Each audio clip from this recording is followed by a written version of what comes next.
The Grand Hall of the Galactic Hunters Guild was full of noise and activity. Alien hunters from all over the galaxy gathered under the huge crystal dome that showed the stars above them. This was the annual Hunt Festival, where hunters showed off their trophies and told stories about their kills. In the middle of the hall stood Kang. He was a scar warrior, with bright red scales and a necklace made of bone, pieces from the creatures he had killed. He was tall and powerful, and his voice carried across the room as he spoke. "I followed the Grox Alpha to its home in the volcano," Kang said, his mouth parts clicking with excitement. The crowd leaned in to hear better. It was 3 meters tall at the shoulder. Its poison sacs were full and ready to spray.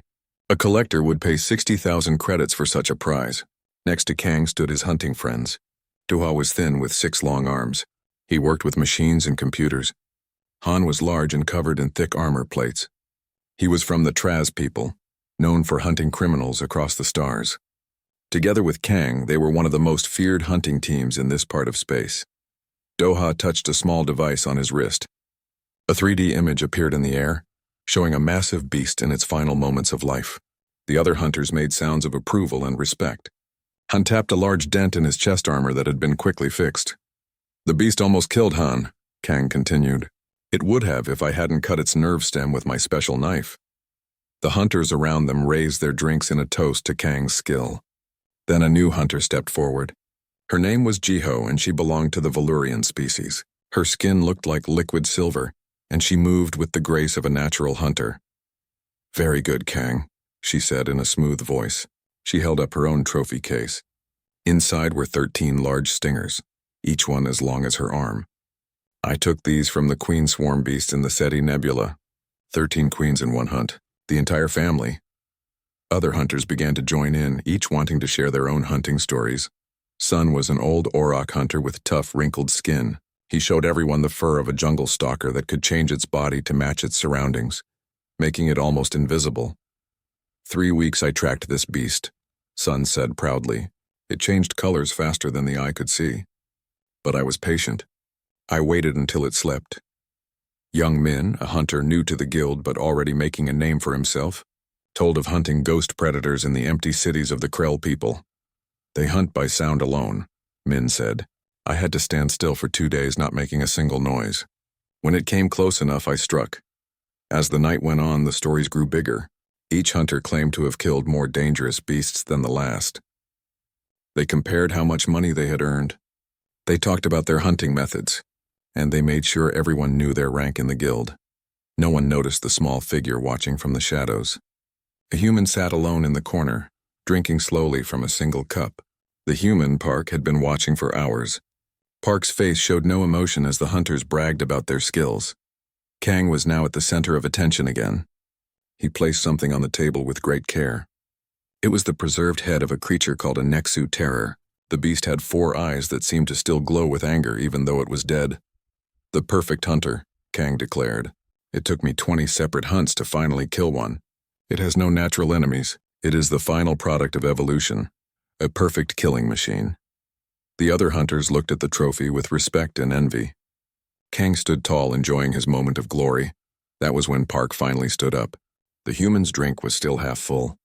Park walked toward the circle of alien hunters. As the human approached, the aliens fell silent. Some of them noticed the human for the first time. Park was not tall or muscular. The human wore simple clothes that were practical but not fancy. Park had no visible weapons or trophies. The human's footsteps echoed in the sudden quiet of the hall. Park stopped at the edge of the circle. The human looked at Kang's prized trophy. Then Park looked around at all the other trophies and hunters. "Is that all?" Park whispered. The words were very quiet, but somehow everyone in the hall heard them. The silence that followed was complete. Even the normal sounds of the space station seemed to stop. Every alien hunter turned to look at the human. Kang was the first to recover. His mouth parts clicked rapidly in what his species considered laughter. "A human questions the best hunters in the guild?" Kang said. "What could you possibly know about real hunting, soft skin? Your kind barely survived on your own world before you joined the rest of the galaxy." Park smiled, but the smile did not reach the human's eyes. "I just asked a simple question, Kang. These creatures you hunt, they are impressive, yes, but they are just animals following their basic instincts." Jiho moved closer to Park, her silver skin rippling with annoyance. "And I suppose humans know better?" she asked. "We learned to hunt differently," Park replied, taking a small sip from the cup. "Before we traveled to the stars, humans hunted the most dangerous prey of all." "Which was?" Han asked, his heavy armor making noise as he stood over the much smaller human. "Other humans," Park said. This statement caused a wave of discomfort among the gathered hunters. Park continued speaking, voice still soft but clear enough for everyone to hear. "For thousands of years, we got better and better at hunting each other. Not for fun or for trophies, but for survival, for food, for land. And eventually, just because we became so very good at it." Kang's mouth parts clicked in dismissal. "War is not hunting. All species fight wars." "I'm not talking about war," Park said. "I'm talking about hunting, tracking, stalking, outsmarting prey that thinks exactly like you do. Prey that can set its own traps. Prey that studies you while you study it." Doha tilted his long head with curiosity. "Human military history is known to us. But that hardly makes you qualified to judge guild hunts." Park nodded politely. "True, which is why I'd like to suggest a contest." The hunters looked at each other. Sun, the oldest hunter, stepped forward. "What kind of contest, human?" he asked. "A hunt," Park said simply, "but with a difference. Instead of hunting some poor animal that only wants to live, I suggest we hunt each other." "That's ridiculous," Kang said. "Guild rules forbid hunting thinking beings." "Not hunting to kill," Park explained. "Hunting to tag. Electronic markers completely safe. A game, if you will." Jiho's interest was clearly growing. "What are the rules?" she asked. "One human, me, against any 5 guild hunters of your choice. The hunting ground will be the old terraforming station in the asteroid belt of this system. 1 day to prepare, 3 days for the hunt. If any of you manage to tag me, you win. If I tag all 5 of you first, I win. And what do we win or lose?" Han asked, clearly interested despite his earlier unfriendliness. Park smiled again. "If you win, I'll tell you the location of something on Earth that would make all your trophies look like toys. If I win, you admit that humans understand hunting in ways you don't." A murmur spread through the crowd. Kang stepped forward, standing over Park. "The guild accepts your challenge, human. I will lead the hunting party myself." As the hunters left to prepare, young men approached Park carefully. "They will choose the 5 most deadly hunters in this part of space," he warned. "You have made a big mistake." Park's face remained calm. "No, they've made the mistake that all hunters eventually make. They've forgotten what it's like to be hunted." Later that night, Kang met with the 4 hunters he had chosen for his team. Besides himself, there was Jiho with her amazing tracking abilities, Han with his military-grade sensors and armor, Doha with his technical skills, and a quiet, shadow-like creature named Tae, whose species was known for surprise attacks. "This will be simple," Kang told them. "The human is soft and weak. It has no natural weapons, no armor, and poor senses. We will finish this hunt in the first few hours." "I don't know," Doha said. "There was something about the way the human looked at us, like it knew something we don't." "Humans are good at bluffing," Jiho said. "It's trying to make us nervous." "It's working," Han admitted. "I've heard stories about humans. They don't fight like other species." "Enough," Kang said. "We are the best hunters in the guild. No human can match our skills. Tomorrow we prepare, the day after we hunt, and before the 3rd day ends, we will have our victory." As they discussed their plan, none of them noticed the small device hidden under their table. In Park's simple room on the other side of the station, the human listened to every word they said. Park smiled as the aliens discussed which weapons to bring, which sensors to use, and how they would track down one small, weak human. "Perfect," Park whispered. The human began to pack a small bag with simple tools and devices. No fancy weapons, no advanced technology, just the basics. Tomorrow, the hunters would learn what it meant to be hunted by a human, and the lesson would be one they would never forget. The abandoned terraforming station floated silently among the asteroids. Once it had been busy with workers who turned lifeless rocks into places where people could live. Now it was empty, its huge halls and narrow tunnels perfect for Park's challenge. Park arrived first, 12 hours before the hunt was set to begin. The human carried a small pack with basic tools and supplies. Guild rules allowed each participant 1 day to learn the hunting ground. Park planned to use every minute. The station was enormous. It had wide processing chambers where asteroids had once been broken down. It had living areas where workers had slept and eaten. It had control rooms filled with old computers. Most importantly, it had maintenance tunnels that ran between the walls and floors, hidden passages that repairers had used. Park moved quickly, making a map in a small notebook. The human marked good hiding spots, places for traps and escape routes. Park also studied the station's old systems. Many still worked if given power. "They'll expect me to hide and run," Park whispered, touching an old control panel. "They won't expect me to hunt them back." Park spent hours setting up small devices throughout the station. Some were simple alarms made of cans and string. Others were electronic sensors that would tell Park when someone passed by. The human also prepared several hiding places with food, water, and tools. As Park worked, the 5 alien hunters arrived on their own ship. They gathered in what had once been the station's main control room. Kang laid out his plan. "We will split up to cover more ground," he said. "The human will try to hide in the deepest parts of the station. Jiho will track by scent. Doha will use thermal scanners to find body heat. Han's armor has motion sensors that can detect movement through walls. Tae can move in complete darkness where the human will be blind. I will coordinate our movements from here." The aliens nodded in agreement. They were confident. They had hunted much more dangerous creatures than one small human. "Remember," Kang continued, "humans are physically weak. They tire easily. They cannot see well in darkness. They have poor hearing and no sense of smell. This one talks boldly, but it will run and hide when the hunt begins." "What about the humans' claim?" Doha asked. "That humans hunted each other and became better predators because of it?" "Meaningless boasting," Kang replied. "All intelligent species have fought wars. What matters in hunting is strength, speed, and instinct. The human has none of these." Jiho wasn't so sure. "There's something strange about this human. It challenged 5 of us alone. Either it's very foolish or very confident. Either way we will win," Kang said. "Prepare your equipment. The hunt begins at Station Dawn." Park watched them from a small maintenance shaft above the control room, listening through a makeshift device pressed against the air vent. The human smiled as the aliens listed all the ways humans were weak. They were making the same mistake that prey always made. They were underestimating their hunter. The next morning, a buzzer sounded throughout the station. The hunt had officially begun. The 5 aliens moved out from the control room, each taking a different path into the station. Tae went to the lowest levels where the lights had failed long ago. In complete darkness, his species had the advantage. He could see heat and movement without any light at all.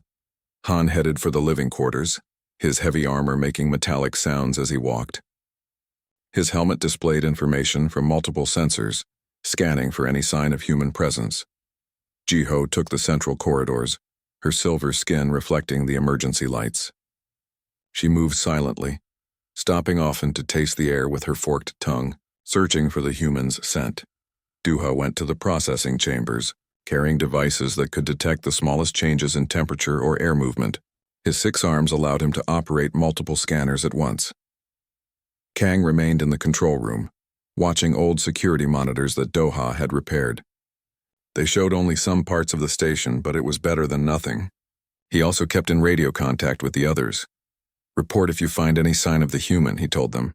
"Do not engage alone unless you're certain you can tag it. Remember, we only need 1 tag to win." For the first few hours, the hunters found nothing. The station was huge, and the humans seemed to have vanished. Then Jiho's voice came over the radio. "I found something," she said. "Human scent in the East Corridor, Section 12.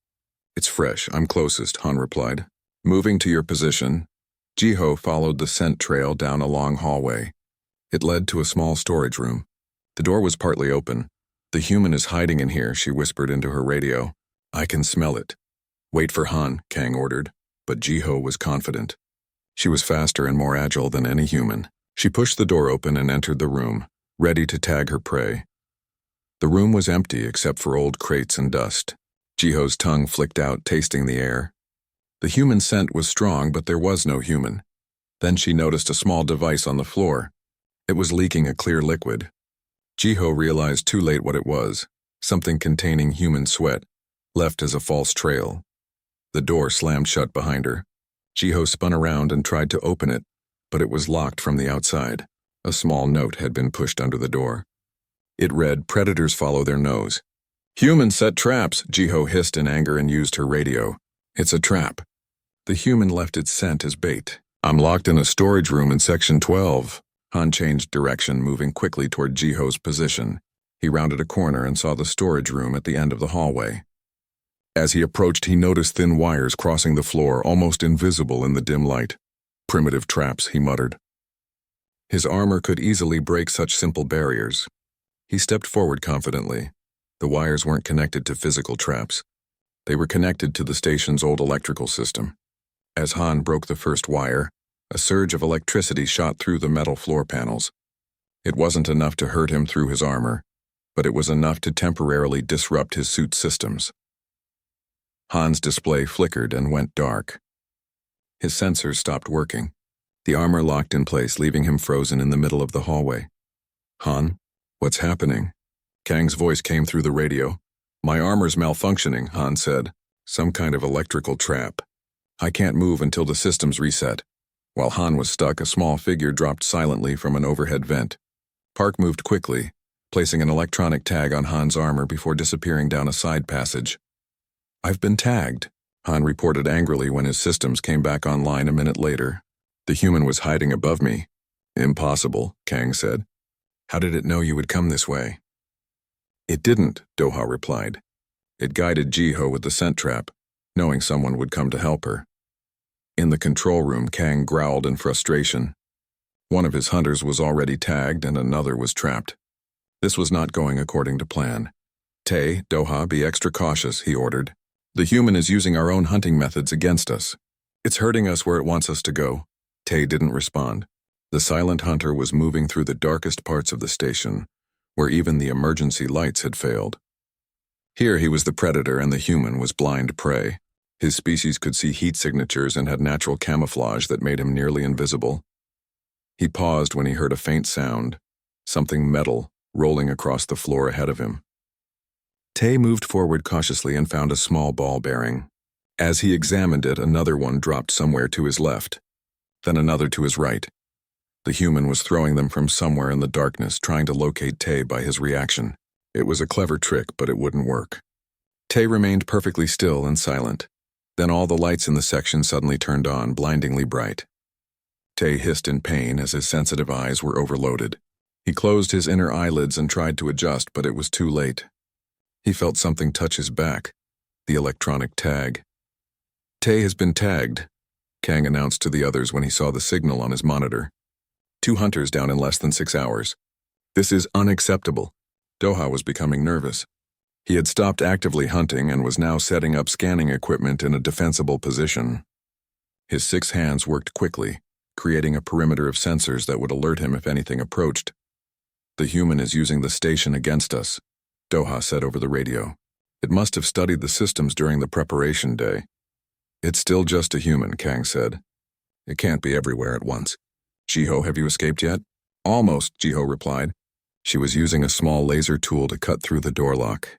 This human is smarter than we expected. It's not running. It's hunting us one by one. In a maintenance shaft between levels, Park sat cross-legged on the floor, looking at a crude map. The human had marked the positions of all 5 hunters based on their radio communications, which Park could hear through a small receiver. 2 down, Park whispered.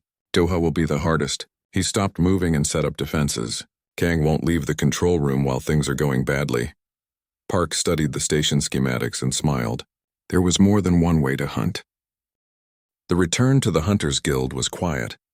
Word of the contest result had already spread, and the once noisy hall fell silent as Park entered, followed by the 5 defeated hunters. Many of the guild members looked away, uncomfortable with what had happened. Kang, however, had recovered some of his pride. The human used tricks and technology, he announced loudly to the gathered audience. Not true hunting skills. Park shook his head slightly. Hunting isn't about fair fights, Kang, it's about advantage. Every tool, every plan, every trick is part of the hunt. The guildmaster stepped forward. He was an ancient being named Jun, whose species had evolved from hunters on a high-gravity world. Unlike the others, he seemed interested rather than upset. Tell us your methods, human, Jun requested. The guild would learn from this unusual approach. Park nodded respectfully and touched a small device. A 3D map of the station appeared in the air, showing the movements of all participants during the 3-day hunt that had ended in less than 1 day. First, I studied my opponents, Park began. Each of you hunts according to your evolutionary history. Kang stalks and strikes from the best positions. Jiho uses her senses to track small changes. Han relies on technology and brute force. Doha analyzes patterns. Tae hides in ambushes. The map showed Park systematically avoiding the hunters while watching their methods. You are all predictable, Park continued. Effective against normal prey, yes, but limited by instinct and training. Humans evolved as persistence hunters, but we became something more. We became adaptive. The map changed to show how Park had used the station's systems against the hunters, rerouting power to create false readings, using hidden tunnels to move unseen, reprogramming old systems to create distractions. But the most important difference, Park said, is psychological. You hunt as superior beings who cannot imagine failure. Humans hunt, knowing we are physically weaker than most prey, that we must make up for it with cleverness and determination.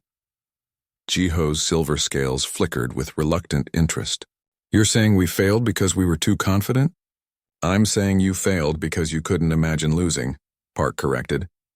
Humans begin every hunt assuming we might die. It makes us thorough. The map showed Park's final approach, how the human had deliberately left evidence to draw the hunters in, then systematically isolated and eliminated each one. Most natural predators attack the weak, the sick, the young, Park explained. Humans learn to target the strongest first. Remove the leader and the group becomes confused. Kang's mouth parts clicked rapidly in agitation. This is not hunting as the guild understands it. Exactly, Park agreed. And that's why I asked, is that all? Your hunting is impressive by most standards, but it's limited by your understanding of what hunting can be. The guild master June approached Park directly. You spoke of a prize the guild could claim had they won. What was it? Park's face grew serious. On Earth there is a sealed vault containing the last specimens of a creature we called human. Not Homo sapiens as I am, but earlier versions, Neanderthals, Denisovans, and others. Species of human that went extinct because one version of humanity proved to be better hunters than the rest. A shocked murmur ran through the hall. You hunted your own evolutionary cousins to extinction? Sun asked, horrified. Not deliberately, not always, Park clarified. But effectively. Before we ever built cities, humans were already the most dangerous predators on our world, because we hunted in ways nothing else could predict or counter. Doha, the technician stepped forward. The contest is over. The human has won fairly. But what does this mean for the guild? Park smiled, a genuine expression this time. It means you have a chance to evolve, to become better hunters by understanding a fundamental truth that humans learned long ago. Which is? Han rumbled. The most dangerous predator isn't the strongest or the fastest, Park said. It's the one that never stops learning new ways to hunt. The guild members talked among themselves. Some seemed angry, others thoughtful. The guild master raised his hands for silence. The human has given us much to consider, June said. This contest has revealed limitations in our hunting methods. We must adapt or stagnate. Not all the guild members agreed. An older hunter named Tok pushed his way to the front. His species had large jaws and thick armored skin. This is nonsense, Tok growled. The human won a game, not a real hunt. In a true hunt with real danger, instinct and strength matter most. This human would die facing a real predator. Park looked at Tok calmly. Would you like to test that theory? What do you mean? Tok asked. A real hunt, Park said. Not with tagging devices. With real stakes. The hall went completely silent. June stepped between them. The guild does not permit hunting sentient beings, he reminded everyone. Not even in contests. I'm not suggesting we hunt each other, Park clarified. I'm suggesting we hunt together as equals. The most dangerous prey on my world. Tok's large jaws clicked in interest despite his earlier dismissal. What prey? On Earth in the protected northern wilderness, there are creatures called wolverines, Park said. Small by your standards, but pound for pound, among the most aggressive and fearsome predators on my world. They've been known to drive bears and wolves away from their kills. They fear nothing, June considered this. And you suggest hunting these creatures to demonstrate human hunting methods? Yes, Park nodded. A joint expedition. Guild hunters using their methods alongside a human using human methods. We'll see which approach is more effective. Kang, who had been silent for some time, suddenly spoke. "I will join this expedition." Everyone looked at him in surprise. Kang, who had been the most vocal critic of Park's methods, now volunteered first. "I want to learn," Kang explained. "The human defeated us fairly. I want to understand how humans hunt in their natural environment." Jiho stepped forward as well. "I too will join. This human has shown me that my hunting skills can be improved." One by one, Han Doha and several other guild members volunteered. Even Sun, the oldest hunter, decided to join. "Then it's settled," Jun said. "The guild will organize an expedition to Earth to hunt these wolverines and learn human hunting methods." Tak still looked unconvinced. "This changes nothing. The contest was still just a game." Park looked at him with an expression that made even the large armored hunter step back. For the first time, the guild members saw something in the human's eyes that they recognized, the look of a true predator. "It wasn't a game to me," Park said quietly, "and that's another difference between human hunters and others. We never treat hunting as a game. We treat it with the respect it deserves." After the meeting, Park sat alone in a quiet corner of the guild hall. The human was writing notes in a small book when Kang approached and sat down across from Park. "There's something I don't understand," Kang said. "You could have tagged me any time during our conversation in the station. Why did you wait? Why did you explain your methods first?" Park closed the notebook. "Because the contest wasn't really about winning. It was about teaching." "Teaching what?" "That there's more to hunting than killing," Park said. "Humans learned that long ago. The most successful human hunters weren't those who killed the most prey. They were those who understood their prey the best." Kang was silent for a moment, thinking about this. "And what do you understand about us?" "That you're stuck," Park replied. "You hunt the way your ancestors did thousands of years ago. You haven't evolved your methods. You've forgotten that true predators must adapt or they become extinct." "And humans?" Kang asked. "How did you adapt?" "We stopped thinking like predators," Park said, "and started thinking like something else." "What?" "Problem solvers," Park explained. "We approached hunting not as a physical contest, but as a puzzle to be solved. We studied our prey, learned its habits, predicted its movements. We used our minds more than our bodies." Kang's mouth parts moved slowly, a sign of deep thought in his species.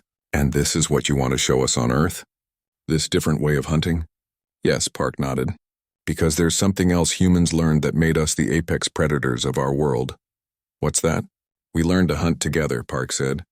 "Not just in groups, but with different roles, different skills, all working together. Some tracked, some drove the prey, some made the kill. We communicated, planned, and acted as a single unit." Kang seemed to understand. "Like how my team should have worked together in the station, but didn't." "Exactly," Park said. "You all hunted individually even when you were in the same place. Humans hunt collectively." Later that night, Park met with Guildmaster Jun in his private office. Jun offered the human a drink, which Park accepted politely. "You've caused quite a stir in the guild," Jun said. "Some members are angry. Others are excited. None are indifferent." "Change is rarely comfortable," Park replied, "but it's necessary for growth." Jun studied the human carefully.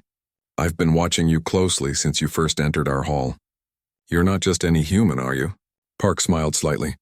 "What makes you say that?" "Your confidence, your skills, the way you move. You're a professional hunter yourself, aren't you?" Park nodded. "In a way. On Earth, I work for a wildlife conservation agency. I track predators to study and protect them. Sometimes I have to track poachers as well, humans who hunt illegally." "So you hunt humans who hunt?" The first day of the hunt was ending, and things were not going well for the alien hunters. 2 of them had already been tagged by the human. Jiho was still trapped in the storage room, and the remaining hunters were becoming more cautious. In the control room, Kang paced back and forth, watching the monitors. He couldn't understand how a single human had managed to tag 2 experienced hunters so quickly. "This makes no sense," he growled into his radio. "The human shouldn't be able to move through the station this easily. It shouldn't be able to set traps this clever." "You're still thinking of it as prey?" Doha replied from his defensive position. "It said humans learn to hunt each other. Perhaps we should consider what that means." Kang stopped pacing. "Explain." "Most predators evolve to hunt specific prey," Doha said. "My species hunts by detecting vibrations in the ground. Yours hunts by scent and sound. Tay's hunts by heat vision. We're all specialized. So So humans had to hunt each other. They had to outsmart prey that thought exactly like they did. They had to predict what another mind would do. Kang considered this. You're saying the human is thinking like a hunter, not like prey? Yes, Doha agreed. And it's hunting us the way it would hunt another human, using our patterns and instincts against us. Jiho's voice came over the radio. I'm free. She had finally cut through the door lock. But I think Doha is right. This human isn't following the normal rules of prey. It's not running away, it's running the hunt. Kang made a decision. New plan. We stop hunting alone. Doha, stay where you are. Jiho and I will come to your position. Han, join us when your armor is fully working again. We'll hunt the human together. What about Tae? Jiho asked. Tae is tagged out, Kang reminded her. He'll return to the starting point as agreed. In the maintenance shaft, Park listened to their new plan and smiled.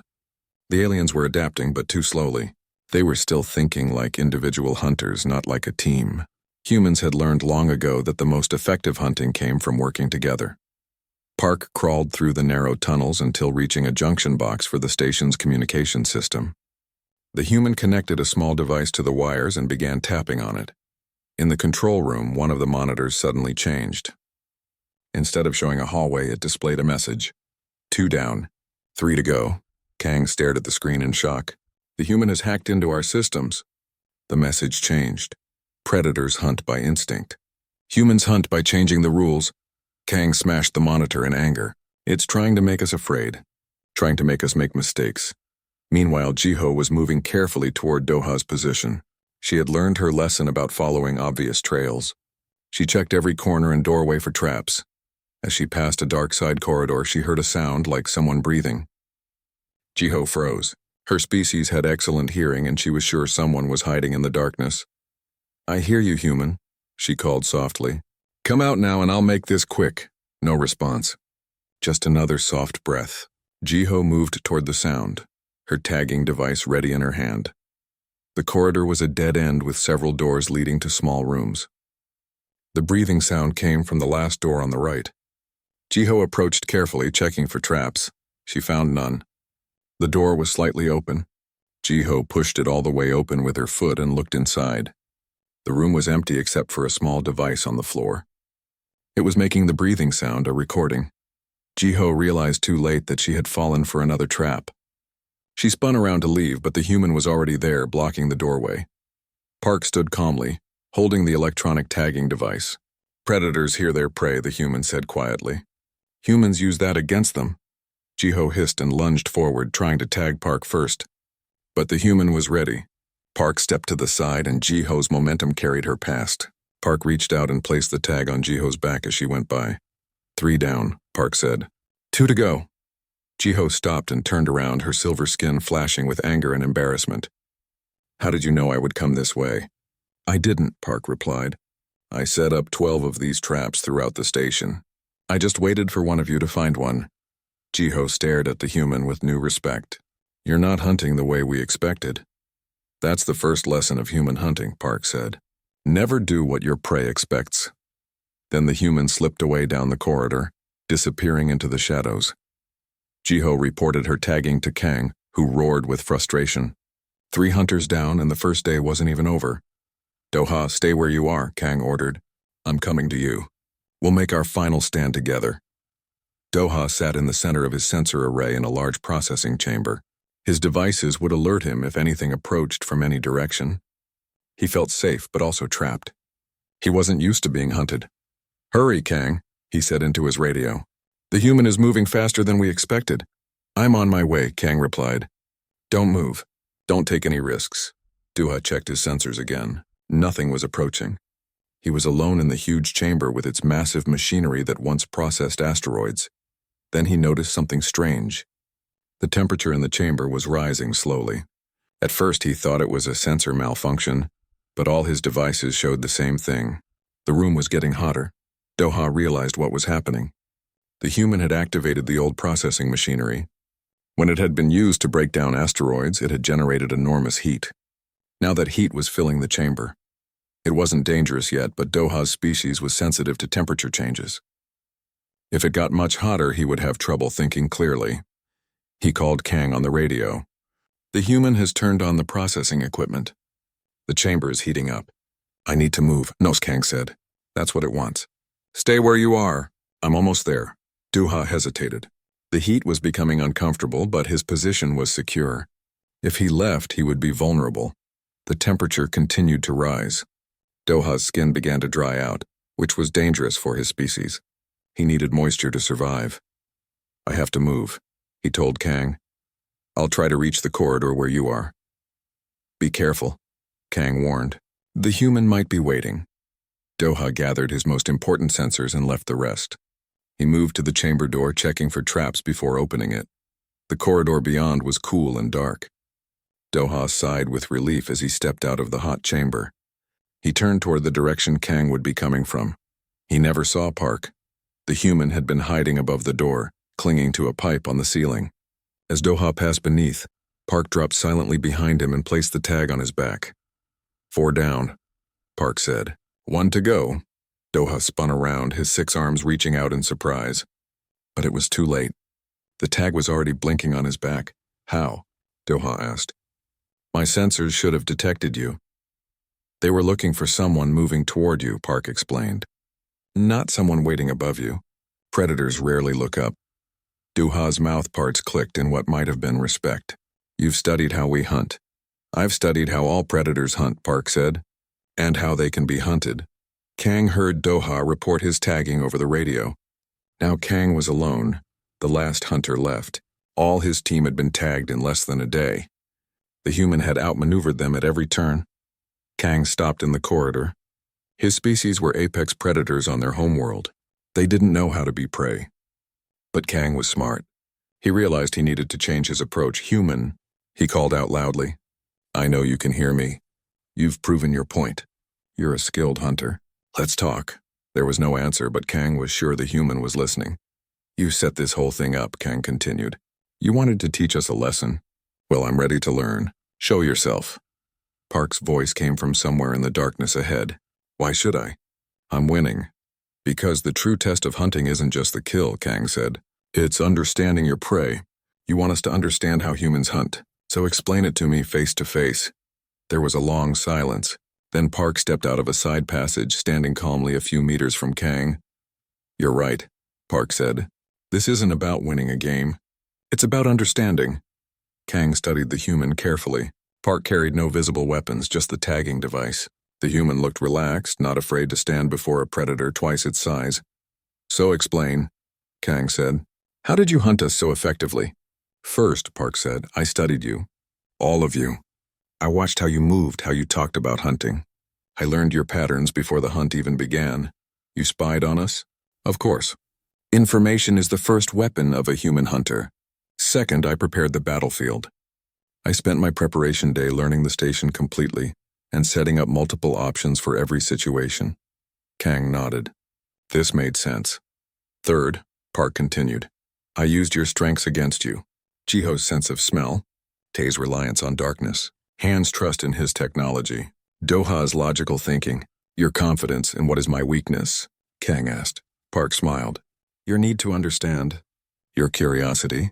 It made you call out to me just now. It made you ask me to explain instead of continuing to hunt. Kang suddenly realized his mistake. While they had been talking, Park had been moving slowly closer. And that, Park said, reaching out quickly to place the tag on Kang's chest, is how humans hunt. 6 months had passed since the challenge in the abandoned station. The Hunters Guild had changed a lot during this time. Under Guild Master June's direction, they had started learning new hunting methods that included human ideas. Some of the older hunters had left to form their own group that followed the old ways of hunting, but most stayed, interested in the new ideas Park had shown them. In the Guild's main building on Station Proxima, Park now stood before a class of different alien hunters. Kang, Jiho, and several others who had seen the original challenge were there. The room had been changed into a training area, where hunters could practice the new techniques. Today we will talk about adaptation versus specialization, Park was saying. Nature creates perfect specialists, predators perfectly suited to specific environments and prey. Humans became perfect generalists, able to hunt in any environment by changing our approach rather than waiting for our bodies to evolve. Jiho raised one of her slender arms. But specialization has advantages. My sensory organs can detect prey from kilometers away. Absolutely, Park agreed. And that remains valuable. I'm not suggesting you abandon your natural advantages, but add to them with adaptive thinking. Kong, who had become one of Park's most dedicated students despite his early resistance, activated a training simulation. We've been practicing what the human calls counterintuitive predation, approaching from directions prey doesn't expect, because no natural predator would choose that path. The demonstration showed Kang successfully completing a simulated hunt using methods that went against his species, instincts moving downwind instead of upwind, allowing himself to be seen briefly to create a false sense of security, and using environmental features rather than his natural abilities. Well done, Park nodded. You're breaking free of evolutionary constraints. The class continued for another hour. The alien hunters practiced various human hunting techniques, setting traps, using distraction, hunting in coordinated teams with different roles, and reading prey behavior to predict their next moves. After the class ended, Han approached Park. The large armored hunter had been quiet during the training. I have a question, Han said. These methods work well against animals and simple prey. But what about hunting something truly dangerous? Something that can hunt back? Park looked at Han carefully. You're talking about hunting sentience. No, Han said quickly. The guild forbids that. I mean hunting apex predators, creatures at the top of their food chains. The expedition to Earth to hunt wolverines has been educational. But I wonder if there are more challenging hunts. Park considered this. The most dangerous hunts are not always the ones with the most physically powerful prey. Sometimes the most dangerous prey are the ones that think differently than you expect. Han seemed to accept this answer and walked away, but Park watched him go with a slight frown. Later, Park met with Guildmaster Jun in his office. The ancient hunter seemed troubled. Something concerns you, Jun? Park asked. The guild has embraced your teachings eagerly, Jun said, his weathered face serious. Perhaps too eagerly. Some have begun applying these methods beyond sanctioned hunts. Park frowned. What do you mean? There are rumors of guild members hunting sentience in the Outer Rim, using your methodologies. Park's expression hardened. That was never my intention. I know, Jun sighed. But you've awakened something in us, Park. Something primordial.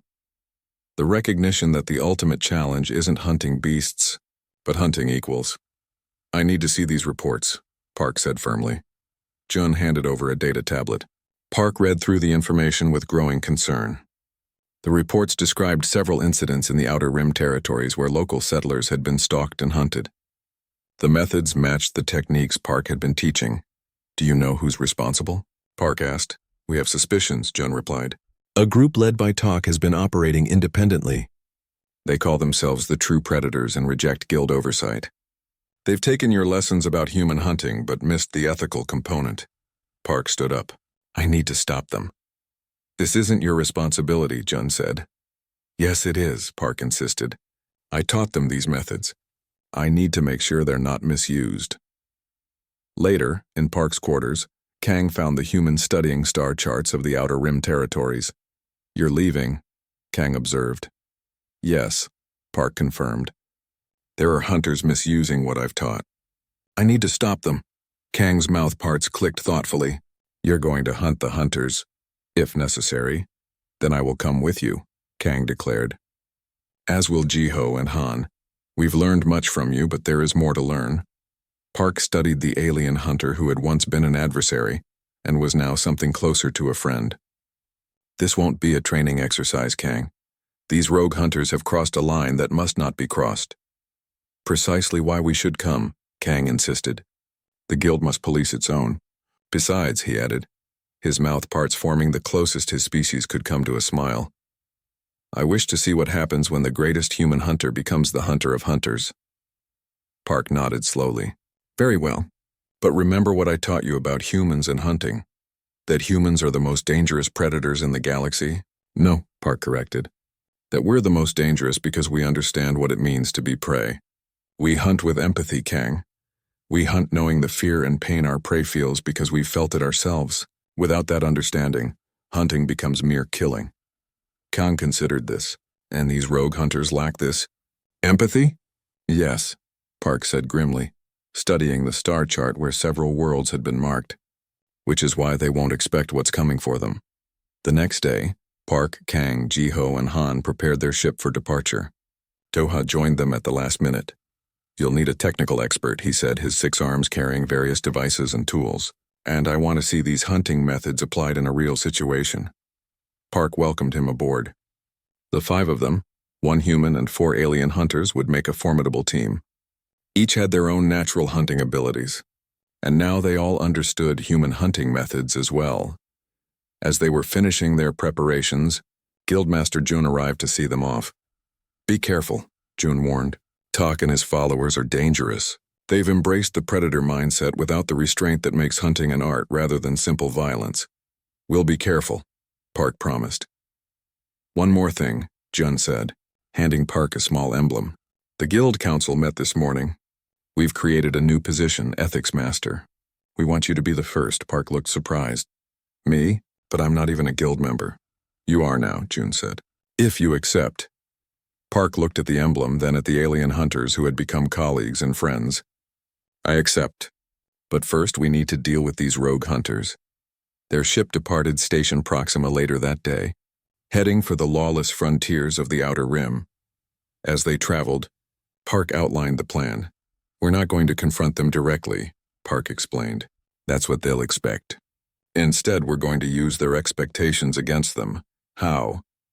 Jiho asked. By becoming prey first, Park said. We'll let them think they're hunting us. While we're actually hunting them, Kang finished, understanding the strategy. Exactly. Park nodded. They'll be looking for hunters. They won't be prepared for prey that bites back. Their first destination was a small mining colony that had reported strange disappearances. When they arrived, they found the colonists living in fear. 3 miners had vanished in the last month, last seen heading into the hills where they worked. They were taken by monsters, an old miner told them. Things that move in the darkness. Not animals. Too smart. They play with you first. Park exchanged glances with Kang.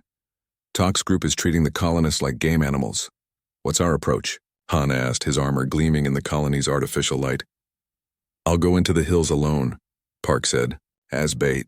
The others protested, but Park was firm. This is how it needs to be. They'll be watching for new arrivals. 1 human alone will be too tempting for them to resist. Meanwhile, you 4 will position yourselves following this pattern. Park showed them a map of the surrounding hills, marking positions where each should hide and wait. Remember what I taught you about human hunting, Park said. Patience, communication, teamwork, and most importantly, understanding your prey's psychology. The next morning, Park set out alone into the hills. The human carried minimal equipment, just enough to look like a typical researcher or explorer. But hidden in Park's clothing were small tools and weapons that could be used in many ways. The hills were rocky and full of old mining tunnels. Perfect terrain for an ambush. Park moved openly as if unaware of any danger. But the human senses were fully alert, watching for any sign of the rogue hunters. By midday, Park knew they were being watched. Subtle signs, a displaced rock, a silenced bird, a flash of movement seen from the corner of the eye.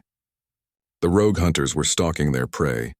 Park activated a small communicator hidden in a jacket collar. They're here, at least 3 of them, moving in parallel to me on the ridgeline. We see them, Kang's voice replied softly. 2 more behind you. Perfect, Park whispered. Just as we planned. Now we become the hunters. Over the next few hours, a strange hunt unfolded in the hills. The rogue hunters thought they were herding a human into a trap.